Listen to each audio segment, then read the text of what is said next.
복된 소식 아름다운 소리 AM 1590kHz 시카고 기독교 방송입니다.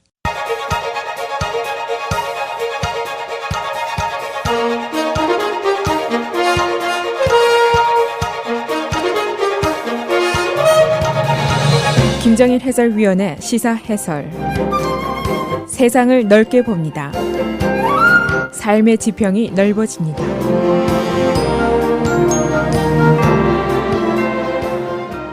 시사 해설입니다. 공화당 전당대회 어제 도널드 트럼프의 대통령 후보 수락 연설을 끝으로 막을 내렸습니다. 대선을 앞둔 전당대회 후보와 당의 메시지를 우리들의 리빙룸까지 들어갈 수 있게 하는 가장 좋은 기회입니다. 그래서 모두가 이 전당대회의 성패에 지대한 관심을 쏟게 됩니다. 어제 도널드 트럼프의 연설 내용과 여기에 대한 반응 등을 종합해 보겠습니다. 이 도널드 트럼프의 연설 내용에 대한 성격 파악을 위해서 오늘 아침에 보도된 주요 언론들의 헤드라인을 살펴보겠습니다. 먼저 보수계 신문인 월스트리트저널의 헤드라인입니다. 트럼프가 논쟁적이고 공격적인 연설을 통해서 자신의 정견을 제시했다. 그의 연설, 클린턴을 강하게 공격했고 그의 경제, 범죄, 국제 문제에 대한 어두운 기운회를 밝혔다. 이렇게 되어 있습니다.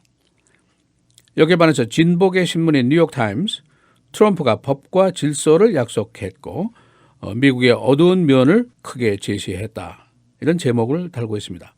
워싱턴 포스트의 사설의 헤드라인, 도널드 트럼프, 종말론적인 후보다. 그런 제목을 달고 있습니다. 이 공통적인 평가는 트럼프가 매우 어두운 기운회를 가지고 있었고 미국의 현실에 대해서 이것을 제시를 하기 위해서 노력했고 자신이 이런 문제를 공격적인 태도로 개혁하겠다 하는 메시지를 강하게 주기 위한 시도를 했다. 그런 평가입니다. 트럼프가 어제 76분이나 되는 긴 연설을 했습니다. 현실 진단한 부분을 보면은 미국의 국력이 아주 감소하고 있고 심지어는 미국이 경멸적인 존재가 되어가고 있다. 개탄하는 그런 진단을 했습니다.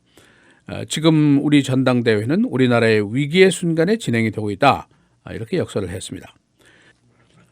그는 경찰관들이 총에 맞아서 사망한 여러 주의 이름을 얘기하면서 거의 고함을 치다시피 열거를 했습니다. 그래서 청중들의 흥분을 유도를 했고 Law and Order, 법과 질서 확립을 4번이나 되풀이해서 얘기를 했습니다. 어떤 의미냐?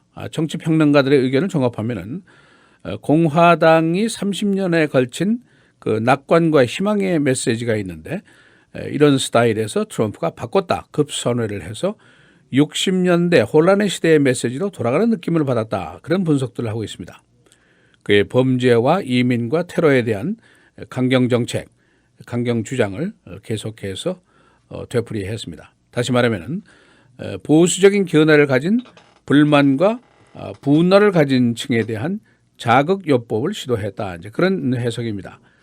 그런데 사실은 이것이 새로운 일이 아니죠. 예선 때 이미 이런 시도를 했었고 이것이 어느 정도 성공했다는 평가를 받고 있습니다. 그리고 트럼프는 공화당의 전통적인 의제에서도 거리를 두는 시도를 했습니다. 예를 들면 자유교역 관계입니다. 그는 다자교역에 대한 종식을 주장을 했습니다. 그리고 국제위기 시에 미국의 개입을 제한하겠다는 그런 의견을 제시했고 15년 동안 계속되고 있는 중동 전쟁에 대한 비난도 했습니다.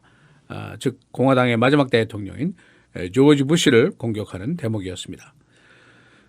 동시에 그는 전통적인 민주당 그룹 소속인 노조, 근로자, 저소득층에 대한 지원을 약속을 했고 열심히 일하고도 대접을 못 받는 사람들이 더 이상 없게 하겠다.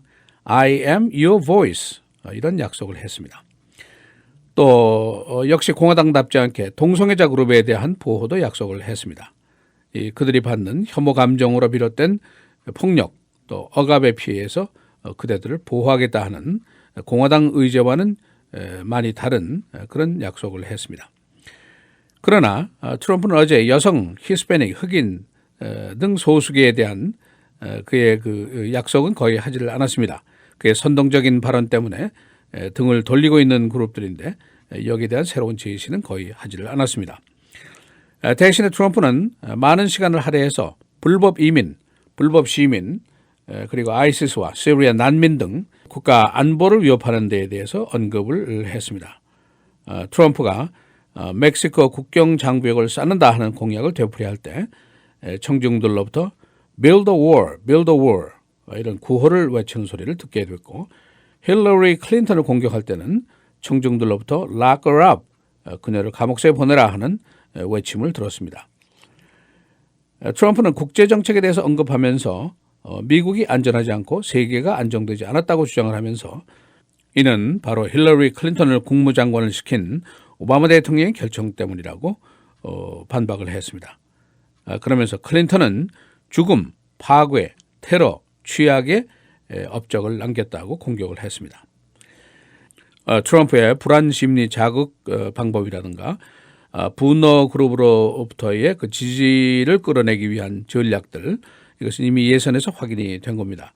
현재 미국의 사정, 경제는 서서히 개선이 되고 있지만은 또 전쟁은 없지만은 국내에는 이민 문제, 인종 문제, 불안 심리가 큽니다. 갤럽 조사를 해보니까 현재 상황에 만족한다 하는 사람이 17%밖에 되지 않습니다. 그래서 트럼프의 메시지는 대중의 불안한 마음 또 분노를 자극하는 것인데 이걸 간단한 형식의 메시지에 담아내는 것이다. 그런 이제 분석들을 하고 있습니다. 물론 그의 정견에 대한 비판적인 시각도 없지 않아 있습니다. 모든 게 너무 심플하다는 것이죠. 국제 문제, 안보 문제, 이민, 총기 너무 심플하게 얘기를 하는데 예를 들어서 멕시코에 장벽을 쌓는다. 그러나 마약은 장벽이 아니라 땅 굴로 지금 유입이 되고 있습니다. 중국에 관세를 문다. 이렇게 되면 자칫하면 무역 전쟁이 일어나면 모두가 피해를 받게 되죠. 아이시스를 일망타진한다.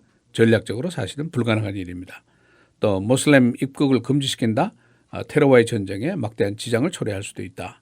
이렇게 복잡한 이야기를 너무 심플하게 한다. 그런 비판이 있습니다. 트럼프가 공화당의 단합을 시도했습니다마는 공화당 전당대회가 사실은 축제 분위기만은 아니었다 하는 평가가 더 높습니다. 전통적으로 전당대회에 참석하던 전 대통령들 또 대통령 후보들 상원 하원의 중진들 모두 불참을 하고 말았습니다.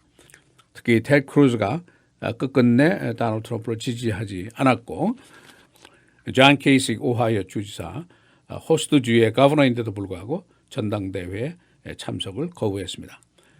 그 밖에 표절 시비 또 그의 수락 연설에 대한 원고가 사전 유출됐다는 설 이런 것 때문에 나흘 동안의 전당대회가 계속된 기능 마비였다. 디스펑셔널한 것이었다. 그런 악평까지 나오고 있습니다. 민주당 전당대회는 내주 7월 25일부터 28일까지 필라델피아에서 열리게 됩니다. 시사해설 김정일입니다.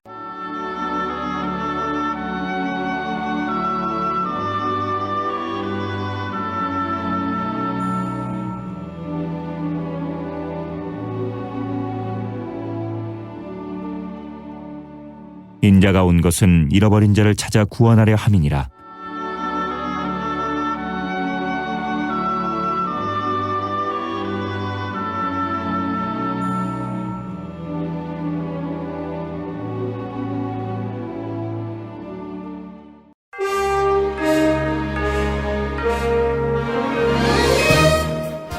헤드라인 뉴스입니다.